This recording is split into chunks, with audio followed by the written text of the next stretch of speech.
Bienvenidos a NTD Noticias. Soy Mayra Jaime y estas son las noticias de hoy. El presidente Biden se reúne para hablar sobre el futuro del programa DACA y apoya a los demócratas que planean incluirlo en el proyecto de ley de infraestructura. Algunos restaurantes en Nueva York y Washington, D.C. exigirán pasaporte de vacunación a sus comensales. También los empleados necesitan estar vacunados para conservar su trabajo. El gobernador de Texas advierte que podría multar a aquellos funcionarios y empresas que apliquen las órdenes de mascarillas. Estableció la sanción este jueves en una orden ejecutiva. Y el gobernador de California, Gavin Newsom, retiró a 2 de sus hijos de un campamento de verano por las políticas de mascarillas.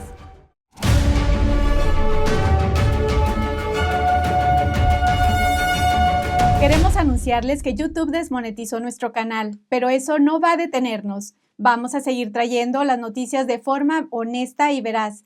Síganos en redes sociales y todas las noches por YouMaker en nuestro programa completo Sin Censura. Encontrarán el link en la descripción. Y comenzando ya con nuestro programa de hoy, el presidente Biden está apoyando a los demócratas que quieren incluir medidas migratorias en el proyecto de ley de infraestructuras de $3.5 billones. Esto después de que un juez federal fallara en contra del programa DACA, bloqueando nuevas solicitudes. Jessica Beatty, de NTD, nos trae el informe. El presidente Biden se reunió el jueves con 11 legisladores demócratas para hablar sobre el futuro del programa DACA. Los legisladores quieren aprobar una vía hacia la ciudadanía para los Dreamers en el paquete de infraestructura más amplio a través de la reconciliación. Creo que deberíamos incluir la propuesta de migración en el proyecto de ley de reconciliación. Mi personal está enviando un mensaje ahora mismo. Los demócratas también quieren incluir a personas con estatus de protección temporal y trabajadores esenciales indocumentados. El senador demócrata Alex Padilla dice que hay sólidos argumentos presupuestarios y económicos para agregarlo al paquete de infraestructura. Más de 5 millones de trabajadores esenciales reconocidos por el gobierno federal en Estados Unidos no son solo inmigrantes, son inmigrantes indocumentados. Sostiene que tendría un buen impacto económico que se traduciría en $1,2 billones en 10 años. El representante Jerry Nadler dice que la Cámara de Representantes ya aprobó una legislación en marzo para tratar el tema, pero dice que el Senado no se ha movido.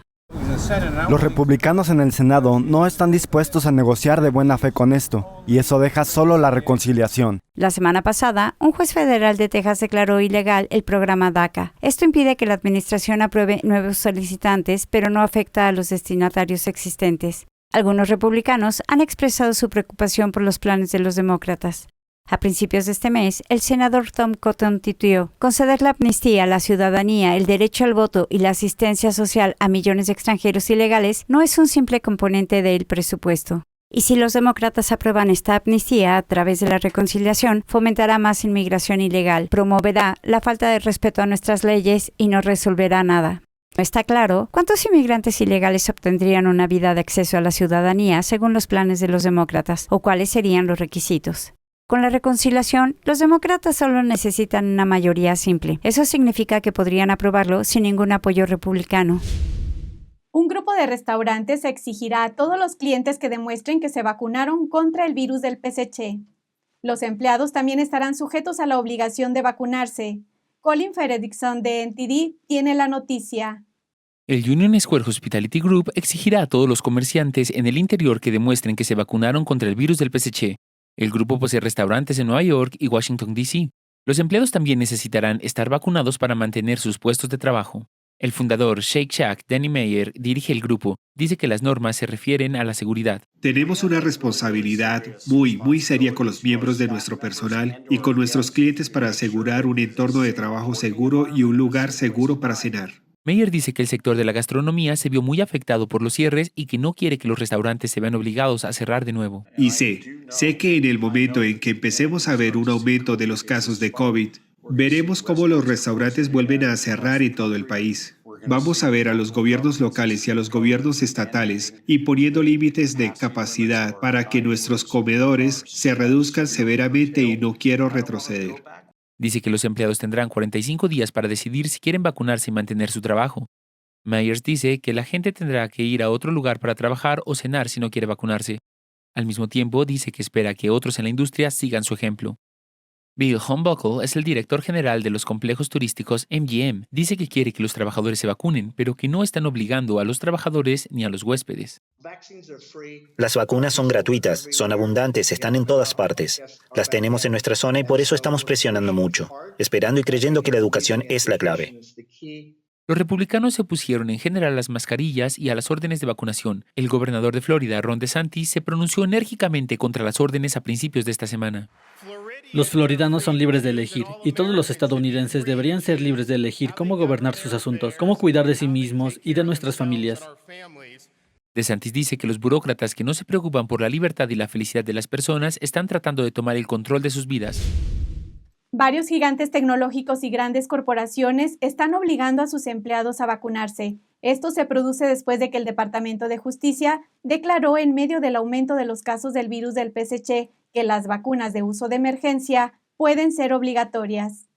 Facebook y Google anunciaron el miércoles que los empleados estadounidenses deberán vacunarse antes de regresar a sus oficinas en octubre. El mismo día, Deadline informó que Netflix también está imponiendo una orden de vacunación para el elenco y los miembros del equipo de rodaje de todas sus producciones en Estados Unidos, el primer gran estudio de Hollywood en hacerlo. En los próximos meses, la orden de Google se extenderá también a sus más de 130,000 empleados en 40 países. Las tres empresas dijeron que se harían algunas excepciones en materia de vacunas. Y solo 2 semanas después de su reapertura, Twitter volvió a cerrar sus puertas. El gigante tecnológico dijo el miércoles que cerrará sus oficinas en San Francisco y Nueva York con efecto inmediato en medio del aumento de casos del virus. Un portavoz de Twitter dijo a The San Francisco Chronicle que la empresa exigió a los empleados que mostraran una prueba de vacunación antes de volver a la oficina. Otras empresas que ahora exigen una prueba de vacunación para volver al trabajo son Lyft, The Washington Post, Morgan Stanley, Saks Fifth Avenue y BlackRock. El fundador de Shake Shack, Danny Meyer, dijo el jueves que, a excepción de Shake Shack, su unión Square Hospitality Group también exigirá a sus empleados que se vacunen. El grupo controla Gramercy Tavern en Manhattan y Union Square Café. También gestiona Anchovy Social en Washington, D.C. Meyer declaró a CNBC que los clientes de los restaurantes del grupo que se encuentran en el interior de sus locales también deberán presentar una prueba de vacunación. Varios funcionarios del gobierno de Nueva York aplaudieron el anuncio de Meyer, incluido el alcalde Bill de Blasio, cuyo secretario de prensa calificó la medida como el camino a seguir. Varios republicanos se opusieron a todas las formas de pasaporte de vacunas. Hasta ahora, solo Florida aprobó un proyecto de ley que prohíbe a todas las empresas utilizar estos sistemas. El gobernador de Texas, Greg Abbott, amenaza con multar con hasta $1,000 a los funcionarios locales y a las empresas que apliquen los mandatos de mascarilla. El jueves estableció la sanción en una orden ejecutiva. La nueva orden reitera la oposición de Abbott a los mandatos de mascarilla, al tiempo que aplica las sanciones para los funcionarios locales y otras personas que hagan cumplir varios protocolos de seguridad contra el virus del PSC. La orden anima a los residentes a seguir las medidas de salud y seguridad en las zonas donde la tasa de transmisión del virus es alta, pero dice que no se pueden convertir en un requisito o mandato. Tampoco habrá límites de funcionamiento relacionados con el virus para ningún negocio u otro establecimiento, y las entidades gubernamentales no pueden obligar a ningún individuo a recibir una vacuna administrada bajo una autorización de uso de emergencia. El gobernador insiste en que los residentes asuman la responsabilidad personal de su seguridad. El presidente Biden anunció nuevas estrictas normas sobre el COVID-19 para trabajadores federales no vacunados. Varios grupos sindicales se opusieron a una posible orden de vacunación y algunos afirman que la cuestión e incluso las pruebas de detección del virus para los trabajadores deben negociarse con el propio sindicato y no ser forzadas por el gobierno. Grace Coulter de NTD tiene los detalles. Antes del anuncio de Biden, la Asociación Federal de Oficiales de Aplicación de la Ley criticó la idea de la vacunación obligatoria, diciendo que cree que tal requisito es una violación a los derechos civiles. El presidente de la asociación, Larry Cosme, dijo al Washington Post que si Biden impone las vacunas, habrá una avalancha de protestas. Aunque Biden no impuso la vacuna, ya está dando a los trabajadores federales la opción de usar mascarillas y pruebas regulares en su lugar, es probable que haya resistencia contra esto también. En una declaración el miércoles, el Sindicato de Trabajadores Postales de Estados Unidos, que representa a más de 220,000 trabajadores, se opuso a la orden y dijo que las cuestiones relacionadas con las vacunas y las pruebas de COVID-19 en el lugar de trabajo deben ser negociadas con el propio sindicato. La Asociación de Gestores Profesionales, que representa a miles de gestores del IRS, dijo en un comunicado que la cuestión debería dejarse en manos de la dirección de la agencia. Algunos sindicatos tradicionalmente de izquierda también mostraron su resistencia. Randy Weingarten, presidenta de la Federación Americana de Profesores, dijo: para que todos se sientan seguros y satisfechos en su lugar de trabajo, las vacunas deben ser negociadas entre empresarios y trabajadores, no coaccionarse. El sindicato también dijo en un comunicado que la cuestión debe formar parte del proceso de negociación colectiva entre los sindicatos y los dirigentes gubernamentales. Sin embargo, algunos sindicatos como la Federación Internacional de Ingenieros Profesionales y Técnicos se mostraron a favor de una orden. Esta semana, el Departamento de Justicia dijo en un dictamen que las vacunas con autorización de uso de emergencia pueden ser obligadas por entidades públicas o privadas, pero el doctor en bioética Robert Malone, quien inventó la tecnología de la vacuna ARNM, dice que la legalidad del asunto no está resuelta y espera que acabe en la Corte Suprema. Tenemos la historia. El doctor Robert Malone, biotecista e inventor de la tecnología de las vacunas de ARN-M, dedicó toda su carrera al desarrollo de vacunas y su tecnología, y recibió una rigurosa formación en materia de seguridad y ética de las vacunas. Le dijo a NTD que cree que el hecho de que el Departamento de Justicia declare que puede hacerse obligatoria la vacuna anti-COVID con autorización de uso de emergencia cruza numerosas líneas éticas y no tiene precedentes. Estamos cruzando líneas muy rápido ahora al decir que el gobierno cree que es ético exigir a la gente que acepte un producto experimental que aún no tiene licencia. Y no recuerdo que eso haya ocurrido antes, y está explícitamente prohibido en este largo camino de consenso en las democracias occidentales sobre la ética de la investigación médica. Pero el gobierno aquí en Estados Unidos parece sentir que está justificado y espero que tenga razón. Malone argumentó que la forma en que se anunció y ordenó la autorización de uso de emergencia para las vacunas anti-COVID viola la regla general del Código de Regulaciones Federales, que establece que debe haber divulgación total y completa de los riesgos en un lenguaje sencillo, consentimiento informado y ninguna forma de coacción antes de aceptar la autorización de uso de emergencia de un producto. Sin embargo, hay una zona gris en lo que respecta a si la regla general se aplica a la FDA, debido a una cláusula de la recientemente promulgada Ley de Curación del siglo XXI. Pero Malone dice que espera que esto se cuestione legalmente y termine en la Corte Suprema. Garantizo que esto irá a la Corte Suprema, porque hay muchos otros aspectos de la ley federal que contradicen esas cláusulas. Y lo que decimos, seamos claros en esto, sea cual sea el lenguaje, el gobierno de Estados Unidos está afirmando que puede ignorar el Código de Nuremberg, los acuerdos de Helsinki, el informe de Belmont, la regla general, porque todos ellos se refieren a la investigación médica en productos experimentales. Así que decir que la FDA está de alguna manera inmunizada contra el cumplimiento de estos principios occidentales fundamentales sobre la ética de la investigación médica me parece extraño, ya que sospecho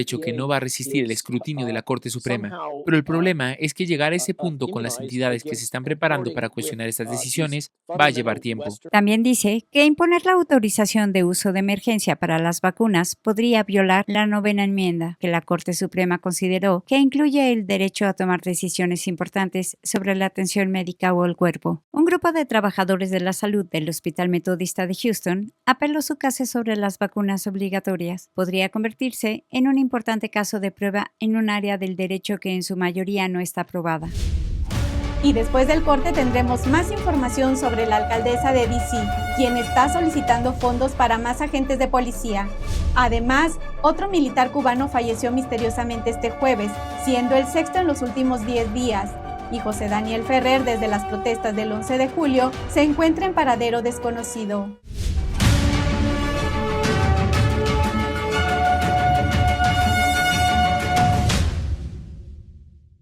La gloria de las obras maestras del piano de los periodos barroco, clásico y romántico. New Tang Dynasty Television te invita a unirte a la competencia internacional de piano NTD 2021. Juntos, preservamos y revitalizamos el arte de la auténtica música clásica para piano. Octubre de 2021 en Nueva York. Regístrate ahora en piano.ntdtv.com. Este mes se cumplió el aniversario número 100 de la fundación del Partido Comunista Chino. Pero a medida que crecen las acusaciones sobre violaciones a los derechos humanos, muchos se hacen una pregunta: ¿por qué el pueblo chino simplemente no se levanta contra el Partido Comunista? Un factor importante es el miedo impreso en el corazón del pueblo chino a través de décadas de matanzas ocasionadas por el PSC. En este informe especial vemos los hechos más espeluznantes de esas matanzas, que incluyen episodios de canibalismo, y por qué los expertos alertan al mundo sobre la propagación del comunismo ante el riesgo de que las mismas atrocidades puedan ocurrir en nuestros propios países. No se pierdan este y otros programas especiales solo disponibles en nuestro canal de China en Foco de la plataforma de videos YouMaker. Si quieren acceder a una mirada profunda y en detalle de lo que realmente ocurre con China, los esperamos.